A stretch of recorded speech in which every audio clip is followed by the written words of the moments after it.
Hello every one. C A foundation പഠിക്കുന്ന വിദ്യാർത്ഥികൾക്ക് വേണ്ടിയിട്ടുള്ള ഒരു വീഡിയോ ആണിത്.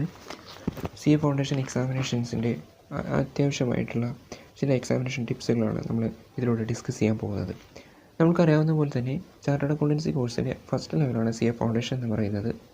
സോ ആദ്യത്തെ ലെവലായതുകൊണ്ട് തന്നെ നിരവധി സ്റ്റുഡൻസ് ഫേസ് ചെയ്യുന്ന നിരവധി പ്രോബ്ലംസ് ഉണ്ട്. കാരണം എന്താണ്, ആദ്യമായിട്ട് ഒരു പ്രൊഫഷണൽ ലെവൽ എക്സാമിനേഷൻ എഴുതുകയാണ്. അപ്പോൾ എങ്ങനെയാണ് നമ്മൾ ഈ എക്സാമിനേഷൻ ഫേസ് ചെയ്യുക, എങ്ങനെയായിരിക്കണം പാസ്സാകാനുള്ള ചില ടിപ്സുകൾ, അതൊക്കെയാണ് നമ്മൾ ഡിസ്കസ് ചെയ്യാൻ പോകുന്നത്. അപ്പോൾ നമുക്ക് പറയുകയാണെങ്കിൽ നമ്മുടെ സി എ ഫൗണ്ടേഷൻ എക്സാമിനേഷൻ ഒരു വർഷത്തിൽ 3 തവണയാണ് കണ്ടക്ട് ചെയ്യുന്നത്. ജനുവരി, മാർച്ച്, മെയ്, സെപ്റ്റംബർ മാസങ്ങളിലാണ് institute of chartered accountancy in India foundation examination conduct ചെയ്യുന്നത്. സി എ ഫൗണ്ടേഷനിൽ പറയുകയാണെങ്കിൽ 4 സബ്ജക്റ്റുകളാണുള്ളത്. ഒന്നാമത്തെ അക്കൗണ്ടിങ്, രണ്ടാമത്തെ ബിസിനസ് ലോ, മൂന്നാമത്തെ quantitative aptitude and fourth one is business economics. So അധികം നമുക്ക് നോക്കിയാൽ മനസ്സിലാകുന്നത് +2 കൊമേഴ്സിൻ്റെ അതേ ഒരു സിലബസ് ഓറിയൻറ്റഡ് ആയിട്ടാണ് നമ്മൾ സി എ ഫൗണ്ടേഷൻ്റെ സിലബസും സ്ട്രക്ചർ ചെയ്തിരിക്കുന്നത്. സോ ഇതിൽ അക്കൗണ്ടിങ്ങും ബിസിനസ് ലോയും തിയററ്റിക്കലായിട്ടുള്ള പേപ്പറാണ്, അത് റിട്ടേൺ എക്സാമിനേഷൻ ആയിരിക്കും. എന്നാൽ ഇതാണ് മാത്തമാറ്റിക്സ്, അതായത് ക്വാണ്ടിറ്റേറ്റീവ് ആപ്റ്റിറ്റ്യൂഡും എക്കണോമിക്സും MCQ ബേസ്ഡ് ആയിട്ടുള്ള പേപ്പറുകളാണ്. നമുക്ക് 400 മാർക്കിൻ്റെ പരീക്ഷയായിരിക്കും. അതിൽ 200 മാർക്ക് വേണം നമുക്ക് ജയിക്കാൻ, 40 മാർക്ക് ഓരോ സബ്ജക്റ്റിലും വേണം. ഇതൊക്കെ നിങ്ങൾക്ക് അറിയാവുന്ന കാര്യമായിരിക്കും. അപ്പോൾ എങ്ങനെയായിരിക്കണം നമ്മുടെ ഈ സി എ ഫൗണ്ടേഷൻ്റെ എക്സാമിനേഷന് അപ്രോച്ച് ചെയ്യുമ്പോൾ നമ്മൾ പ്രിപ്പയർ ചെയ്യേണ്ടത്? സോ ഈ ഒരു 4 സബ്ജക്റ്റും നല്ല രീതിയിലുള്ള ഒരു അപ്രോച്ച് ഉണ്ടെങ്കിലും നമുക്ക് ഈസി ആയിട്ട് പാസ്സാകാൻ പറ്റുന്ന സബ്ജക്റ്റുകളാണ്. സി എയുടെ ഏത് ലെവലെടുത്താലും പാസ്സാകാനുള്ള ഏറ്റവും പ്രധാനപ്പെട്ട ഒരു മെറ്റീരിയൽ എന്ന് പറയുന്നത് ICAയുടെ സ്റ്റഡി മെറ്റീരിയലാണ്. അതായത് നമ്മുടെ ഇൻസ്റ്റിറ്റ്യൂട്ട് തരുന്ന സ്റ്റഡി മെറ്റീരിയൽ നല്ല രീതിയിലുള്ള ഒരു വായനയിലൂടെ നമ്മൾ ഉപയോഗിച്ചാൽ നമുക്ക് എക്സാമിനേഷൻ പെട്ടെന്ന് പാസ്സാകാൻ സാധിക്കും. ഇൻസ്റ്റിറ്റ്യൂട്ടിൻ്റെ സ്റ്റഡി മെറ്റീരിയലിലെ എല്ലാ കൺസെപ്റ്റുകളും, അതുപോലെ തന്നെ അതിൽ വരുന്ന എല്ലാ study material questions, practical question ആകട്ടെ, ടെസ്റ്റ് യുവർ നോളജ് ക്വസ്റ്റ്യൻ ആവട്ടെ, എല്ലാ ക്വസ്റ്റ്യനും നല്ല രീതിയിൽ ചെയ്താൽ തന്നെ നമുക്ക് എക്സാമിനേഷൻ പാസ്സാകാനുള്ള സാധ്യത വളരെ കൂടുതലാണ്. കാരണം അത് വെച്ചിട്ടാണ് നമ്മുടെ ഇൻസ്റ്റിറ്റ്യൂട്ട് ക്വസ്റ്റ്യനൊക്കെ പ്രിപ്പയർ ചെയ്യുന്നത്. സോ അതിൽ നല്ലൊരു കമാൻഡ് ഉണ്ടാവുക എന്നുള്ളതാണ് ഏറ്റവും പ്രധാനപ്പെട്ട കാര്യം എന്ന് പറയുന്നത്. അതുപോലെ തന്നെ ഇൻസ്റ്റിറ്റ്യൂട്ട് ഓരോ അറ്റംപ്റ്റിലും റിവിഷൻ ടെസ്റ്റ് പേപ്പേഴ്സ് ഇഷ്യൂ ചെയ്യാറുണ്ട്. അതായത് ഓരോ അറ്റംപ്റ്റിന്, ഇപ്പോൾ മെയ് 2024 അറ്റംപ്റ്റിന് മുമ്പായിട്ട് ഒരു 2 മാസത്തിന് മുമ്പ് ഇഷ്യൂ ചെയ്യുന്നത് ഇതാണ് റിവിഷൻ ടെസ്റ്റ് പേപ്പർ എന്ന് പറയുന്നത്. അത് നല്ല രീതിയിൽ ചെയ്യുക. നിങ്ങളുടെ അറ്റംപ്റ്റിൻ്റെ RTP ചെയ്യാം. അതുപോലെ തന്നെ നിങ്ങൾ 2-3 അറ്റംപ്റ്റിന് മുന്നേയുള്ള RTPകളും ചെയ്ത് നോക്കുക. അതുപോലെ തന്നെ പ്രധാനപ്പെട്ട ഒന്നാണ് പ്രീവിയസ് ഇയർ ക്വസ്റ്റ്യൻസ് എന്ന് പറയുന്നത്. പ്രീവിയസ് ഇയർ ക്വസ്റ്റ്യൻസ് നിങ്ങൾ നോക്കുന്നുണ്ടെങ്കിൽ നിങ്ങൾക്ക് നല്ലൊരു ഐഡിയ കിട്ടും, എങ്ങനെയായിരിക്കും ക്വസ്റ്റ്യൻസ് വരിക എന്നുള്ളതും എങ്ങനെയായിരിക്കണം അതിൻ്റെ ഒരു രീതി എന്നുള്ളതും. ഒരു 3 to 4 അറ്റംപ്റ്റ് വരെയുള്ള പ്രീവിയസ് ഇയർ ക്വസ്റ്റ്യൻസ് നല്ല രീതിയിൽ ചെയ്ത് പ്രാക്ടീസ് ചെയ്യുക എന്നുള്ളത് വളരെ ഇമ്പോർട്ടൻ്റ് ആയിട്ടുള്ള ഒരു കാര്യമാണ്. അപ്പോൾ ഈ RTPയും പ്രീവിയസ് ഇയർ ക്വസ്റ്റ്യനും ICA സ്റ്റഡി മെറ്റീരിയലും, ഇത് 3 വെച്ചായിരിക്കും നിങ്ങളുടെ മെയിനായിട്ടുള്ള പ്രിപ്പറേഷൻ പോകേണ്ടത്. എന്നാൽ മാത്രമേ നമുക്ക് പാസ്സാവാൻ സാധിക്കുകയുള്ളൂ. സോ ഇത് വെച്ചിട്ടുള്ള ഒരു റിവിഷൻ സ്ട്രാറ്റജി ആയിരിക്കണം ഫോളോ ചെയ്യേണ്ടത്. സി എ ഫൗണ്ടേഷനെ പറ്റി പറയുകയാണെങ്കിൽ ഒരു 1 to 1.5 മന്ത്സിൻ്റെ ഒരു റിവിഷൻ സ്ട്രാറ്റജി എന്തായാലും നിങ്ങൾ ഫോളോ ചെയ്തിരിക്കണം. അത്ര റിവിഷൻ ഉണ്ടെങ്കിൽ മാത്രമേ നമുക്ക് ഈ ഒരു 4 സബ്ജക്റ്റിനും കവർ ചെയ്യാൻ സാധിക്കൂ.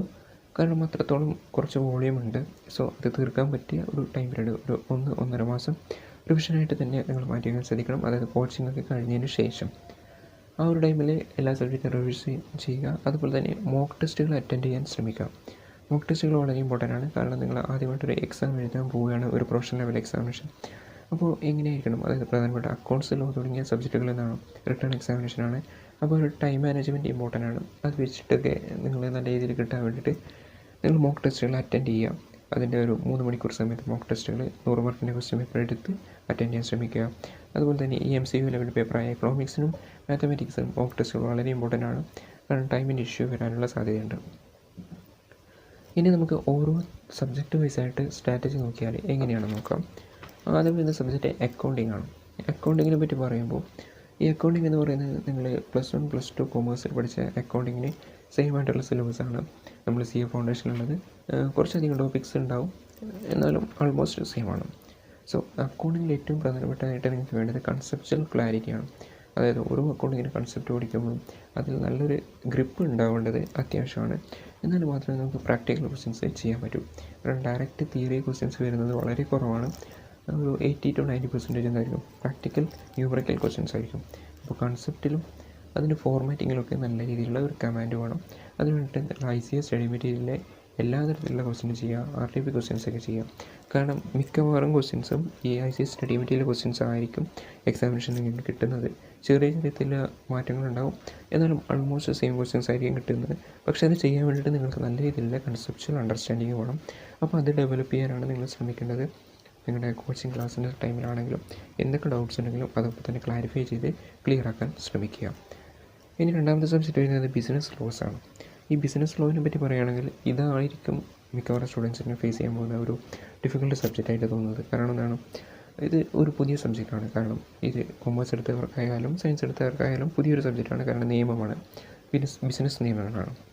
അപ്പോൾ ഈ ഒരു സബ്ജക്റ്റിൽ നിങ്ങൾ പ്രധാനമായിട്ടും ശ്രദ്ധിക്കേണ്ടത് ICS സ്റ്റഡി മെറ്റീരിയൽ നല്ല രീതിയിൽ വായിക്കുക എന്നുള്ളതാണ്. ആ ഒരു ലോയുടെ നിയമത്തിൻ്റെ ആ ഒരു ലാംഗ്വേജ് കിട്ടണം. ഒരു കീവേഡ്സൊക്കെ നല്ല രീതിയിൽ പഠിക്കണം. ICS സ്റ്റഡി മെറ്റീരിയൽ എല്ലാ കീവേഡ്സും പഠിച്ചിട്ട് നിങ്ങൾ എക്സാമിനേഷൻ പോകേണ്ടതാണ്. അതുപോലെ എന്താണ്, റിട്ടേൺ പ്രാക്ടീസ് വളരെ ഇമ്പോർട്ടൻ്റ് ആണ്. നല്ല രീതിയിൽ എഴുതി തന്നെ നിങ്ങൾ പ്രിപ്പയർ ചെയ്യാൻ ശ്രമിക്കണം. ഓരോ വിധത്തിലുള്ള ക്വസ്റ്റ്യൻസും ചെയ്തിട്ട് പ്രാക്ടിക്കൽ ക്വസ്റ്റ്യൻസ് എങ്ങനെയായിരിക്കണം, ഈ ഒരു ക്വസ്റ്റ്യന് ഒരു ഫോർമാറ്റിംഗ് ഒക്കെ ഉണ്ടാകും, അത് വെച്ചിട്ട് ആൻസർ ചെയ്യാൻ ശ്രമിക്കുക. ഇത് ബിസിനസ് ലോയിൽ വളരെ ഇമ്പോർട്ടൻ്റ് ആയിട്ടുള്ള കാര്യമാണ് റിട്ടേൺ പ്രാക്ടീസ് എന്ന് പറയുന്നത്. അതിനായിട്ട് മാക്സിമം പ്രീവിയസ് ഇയർ ക്വസ്റ്റ്യൻസ് നിങ്ങൾ റെഫർ ചെയ്യാൻ ശ്രമിക്കുക. അതുപോലെ മോക്ക് ടെസ്റ്റുകൾ എഴുതിക്കൊണ്ടിരിക്കാൻ ശ്രമിക്കുക. മൂന്നാമത്തെ സബ്ജക്റ്റായിട്ട് വരുന്നത് ക്വാണ്ടിറ്റേറ്റീവ് ആപ്റ്റിറ്റ്യൂഡാണ്. അതിൽ പ്രധാനമായിട്ടും വരുന്ന 3 സബ്ജക്റ്റുകൾ എന്ന് പറയുന്നത് ബിസിനസ് മാത്തമാറ്റിക്സ്, അതുപോലെ സ്റ്റാറ്റിസ്റ്റിക്സ്, ലോജിക്കൽ റീസണിങ് തുടങ്ങിയവയാണ്. ഇതിൽ പറയുകയാണെങ്കിൽ MCQ ലെവൽ പേപ്പറാണ്, 100 മാർക്കിൻ്റെ MCQ പേപ്പറാണ്. അപ്പോൾ ഇതിലധികമായിട്ട് പ്രധാനമായിട്ട് വരുന്നത് 10ാം ക്ലാസ്സിൻ്റെ ഒരു ലെവലിലുള്ള ഒരു ബേസിക് മാത്തമാറ്റിക്സ് ആണ്. അതുപോലെ കുറച്ച് നിങ്ങൾക്ക് നിങ്ങളുടെ ഇൻ്റർമീഡിയറ്റും ഫൈനൽ ലെവലും അത്യാവശ്യമായിട്ട് വരുന്ന ബേസിക്കുകൾ കൂടി ഇതിൽ ഡിസ്കസ് ചെയ്യുന്നുണ്ട്. അതായത് ടൈം വാല്യൂ ഓഫ് മണി പോലുള്ള ചില ടൂളുകൾ കൂടി ഡിസ്കസ് ചെയ്യുന്നുണ്ട്. അപ്പോൾ അതിലൊക്കെ നല്ല രീതിയിൽ ഒരു എഫേർട്ട് കൊടുത്താൽ, ഒരു കൺസെപ്റ്റ് അണ്ടർസ്റ്റാൻഡിങ് കൊടുത്താൽ നിങ്ങൾ പെട്ടെന്ന് പാസ്സാകാൻ പറ്റുന്നൊരു സബ്ജക്റ്റാണ് ബിസിനസ് മാത്തമാറ്റിക്സ് എന്ന് പറയുന്നത്. പക്ഷേ നല്ല രീതിയിലുള്ള പ്രാക്ടീസ് വേണം. കാരണം ഓരോ കൺസെപ്റ്റ് പഠിച്ചതിന് ശേഷം അതിന് അത്യാവശ്യമായ കുറേ ക്വസ്റ്റ്യൻസ് ചെയ്യാം. കാരണം സ്റ്റഡി മെറ്റീരിയൽ തന്നെ ധാരാളം ക്വസ്റ്റ്യൻസ് ഉണ്ട്. എല്ലാ തരത്തിലുള്ള ക്വസ്റ്റ്യൻസ് നിങ്ങൾ ചെയ്ത് പ്രാക്ടീസ് ചെയ്യുക. ഒരു ടൈം വെച്ചിട്ടൊക്കെ ചെയ്യാൻ നോക്കുക. കാരണം 2 മണിക്കൂർ എക്സാമിനേഷനാണ്, നമുക്ക് ടൈം കിട്ടാത്തൊരു ഇഷ്യൂ ഉണ്ടാവാറുണ്ട്. സോ മോക്ക് ടെസ്റ്റുകൾ അറ്റൻഡ് ചെയ്തിട്ട് ലോട്ട് ഓഫ് ക്വസ്റ്റ്യൻസ് നിങ്ങൾ പ്രാക്ടീസ് ചെയ്യാൻ ശ്രമിക്കുക മാത്തമാറ്റിക്സിലാണെങ്കിൽ. സോ ഡൗട്ടൊക്കെ വരുന്നെങ്കിൽ അപ്പോൾ തന്നെ നിങ്ങളുടെ ഫാക്കൽറ്റീസിനായിട്ട് വിളിച്ച് കോൺടാക്ട് ചെയ്ത് ഡൗട്ടൊക്കെ ക്ലിയർ ചെയ്യുക.